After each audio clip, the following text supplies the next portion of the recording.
Video games have been telling stories since the 1970s. From text-based adventure games to completely visual narratives, games gradually became a popular storytelling medium. By the mid-80s, nearly everything had a story. Action games and adventure games, role-playing games, even puzzle games had stories. In the 90s, the evolution of digital media changed storytelling again by adding videos, voiceovers, What was that? and 3D graphics that made games even more cinematic and a lot more realistic. But no matter how visually impressive games become, simply reading is a really powerful thing. Which brings me to visual novels, which are games that are really like choose-your-own-adventure books. You read a story with pictures, and occasionally you make choices to advance the plot in different directions. Oh, and it lets you push buttons, so that technically you're playing a game.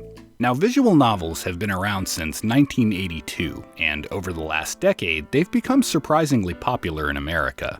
In 2017, KFC released one that made gamers hungry for chicken. Game Grumps released one that made us thirsty for dads. And an indie programmer named Dan Salvato released the critically acclaimed Doki Doki Literature Club, a cutesy high school psychological thriller that left me totally traumatized in ways that I never would have imagined. So I've played a few visual novels throughout my life, and it's definitely not my favorite genre, but the ones that I have played have had some really incredible stories. And I'd heard good things about Doki Doki. I knew it was supposed to be scary, but I still wasn't prepared for the traumatic ways that it messed with me, and what an unforgettable experience that would be.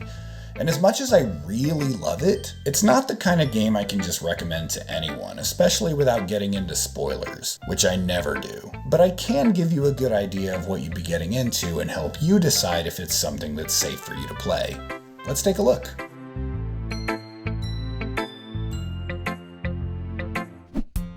A large number of visual novels are dating simulators, where the choices you make can influence a character's feelings for you, leading you to one of multiple romantic endings.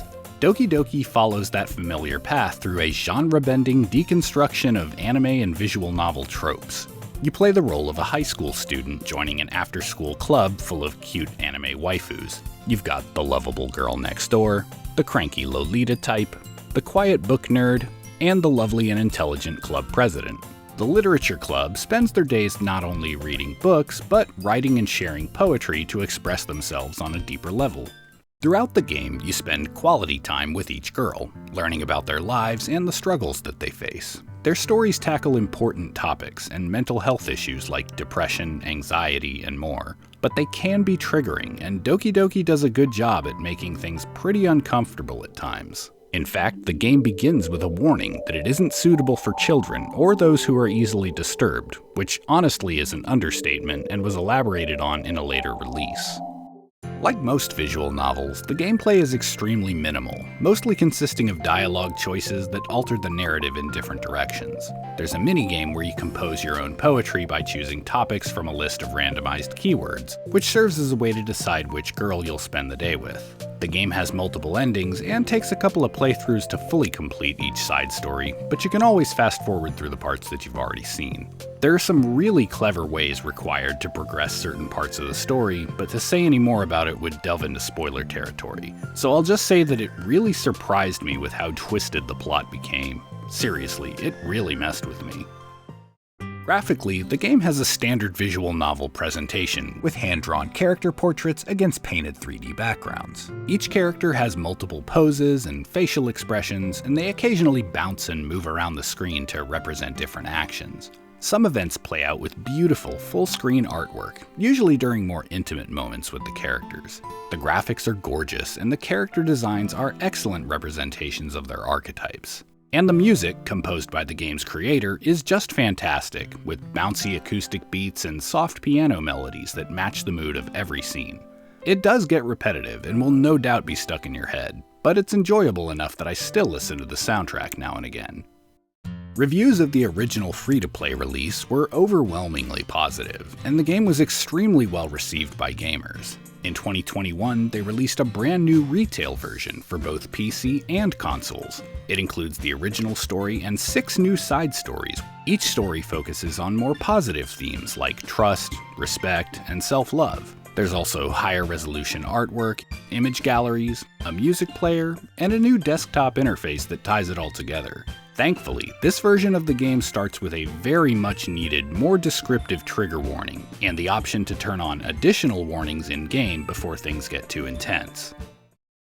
Doki Doki Literature Club is a major highlight in one of gaming's most niche genres. It's also one of the most f***ed up games I've played in a long time, but it's very much worth playing as long as you know what you're getting into. It's got really lovable characters brought to life with excellent writing and beautiful artwork. The story takes all the familiar anime and visual novel tropes and blends them into a terrifying experience that is viscerally traumatizing but incredibly well played. It only takes about 4 hours to complete, and you can even play the original version for free on Steam. If you're a fan of psychological horror, I highly recommend dimming the lights and joining the club.